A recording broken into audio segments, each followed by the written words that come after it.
పూర్వకాలంలో ఒక రాజ్యం ఉండేది. ఆ రాజ్యానికి ఆనుకొని పెద్ద కొండలు ఉండేవి. ఉదయం సూర్యకిరణాలు పడగానే ఆ ఊరు బంగారంలా మెరిసేది. ఆ ఊరికి రాజు ధర్మసేనుడు అనే రాజు ఉండేవాడు. రాజు చాలా న్యాయవంతుడు. ప్రజలను పిల్లల్లా చూసుకునేవాడు. కానీ అతని మనసులో ఒక దిగులు ఉండేది.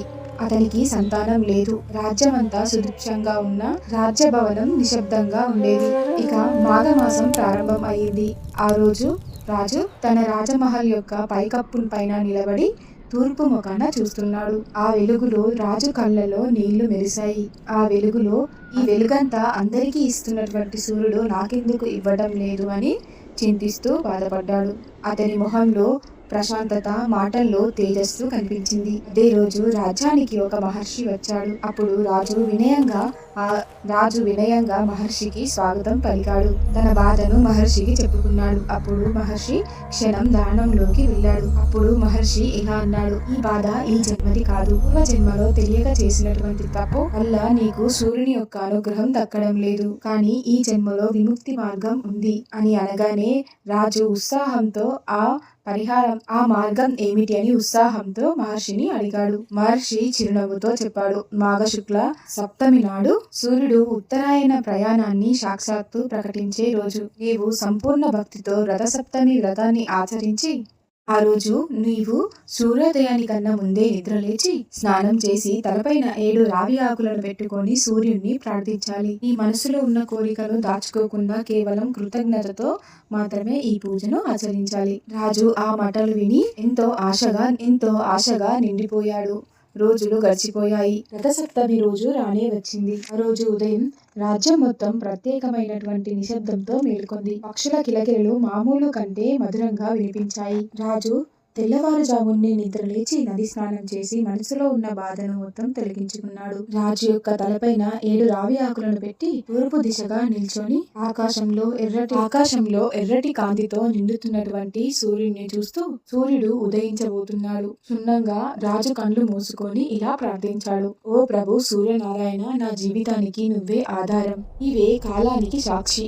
నాకు ఏమి కావాలో తెలియకపోయినా నువ్వు ఇచ్చిన దానికి నేను కృతజ్ఞుణ్ణి. అదే సమయంలో సూర్యుడు పూర్తిగా ఆకాశంలోకి వచ్చాడు. ఆ వెలుగు రాజు ముఖానికి తాకింది. అతని శరీరం మొత్తం శక్తితో నిండినట్టు అనిపించింది. నీకు తెలియకుండానే కంటిలో నుంచి నీరు జారాయి. ఆ రోజు రాజు సూర్య నమస్కారాలు చేశాడు. సూర్య భగవానికి ఆద్యం సమర్పించి ఊరిలో ఉన్న వారందరికీ భోజనాలు పెట్టాడు. వీలైనన్ని దాన ధర్మాలు కూడా అతను ఆచరించాడు. కొద్ది రోజుల తర్వాత రాజ్యంలో ఒక మంచి శుభవార్త వినిపించింది. ఆ శుభవార్త ఏమిటంటే రాజు భార్య తను గర్భవతి దాచింది. ఉదయం సమయంలో ఆ కుమారుడు పుట్టినప్పుడు సూర్యుని యొక్క కాంతి ఆ రాజభవనాన్ని తాకింది. అప్పుడు అందరూ ఆ బాలుని చూసి సూర్యాంశ అని పిలవడం మొదలుపెట్టారు. ఆ రోజు నుంచి రథసప్తమి రోజును చాలా ఘనంగా జరుపుకొని పూజలు ఆచరిస్తూ రాజ్యంలో ఉన్న ప్రజలందరూ కూడా ఒక పెద్ద పండగలాగా ఈ రథసప్తమిని ఆచరించేవారు. రాజ్యంలో ఉన్న పిల్లలు ఉదయాన్నే లేచి సూర్య నమస్కారాలు చేయడం అలవాటు చేసుకున్నారు. పెద్దలు ఆ రోజు చేసినటువంటి స్నానాలు పుణ్యనదిలో చేసినటువంటి స్నానాలకు పుణ్యఫలం లభిస్తుంది అని నమ్మారు. సంవత్సరాలు గడిచాయి, రాజు వృద్ధుడయ్యాడు. రోజులు గడిచాయి, రాజు వృద్ధుడయ్యాడు. రథసప్తమి రోజున రాజు తన కుమారుడితో కలిసి రథసప్తమి రోజున సూర్య భగవానుని చూస్తూ కూర్చున్నాడు. ఈ రోజు ఎందుకు ఇంతటి ముఖ్యమైన రోజు అని నాకు ఇప్పుడు అర్థం అవుతుంది అని కుమారుడు అంటాడు. అప్పుడు చిరునవ్వుతో రాజు ఇలా అన్నాడు, మనకి ఈ రోజు సూర్యుడి నుంచి వచ్చే కాంతి, సూర్యుడు మనకు వెలుగునిస్తాడు కదా, దానికి మనం కృతజ్ఞత చెప్పే రోజు ఈ రోజు అని చెప్పాడు. మన జీవితాల్లో వెలుగు ఉంటే అది ఆయన వల్లనే. సూర్యుడు ఆకాశంలో ఎత్తుగా ఎగరడంతో రాజు అతని కుమారుడు చూస్తూ మనస్ఫూర్తిగా ఆ స్వామివారిని కోరుకొని చక్కగా రథసప్తమి వేడుకలను చేసుకున్నారు. ఈ రోజు ఎంతో విశిష్టత కలిగినటువంటి ఈ రథసప్తమి రోజున చేసే పూజలకు చాలా మంచి ఫలితాలు అనేవి చేకూరుతాయి. కాబట్టి భక్తి శ్రద్ధలతో పూజలను ఆచరించండి, అన్ని శుభాలు చేకూరుతాయి. తెలుసుకున్నారు కదా. మరిన్ని ఆధ్యాత్మికకరమైనటువంటి విషయాల కోసం మన ఛానల్ని లైక్ చేయండి, షేర్ చేయండి, సబ్స్క్రైబ్ చేసుకోవడం మర్చిపోకండి.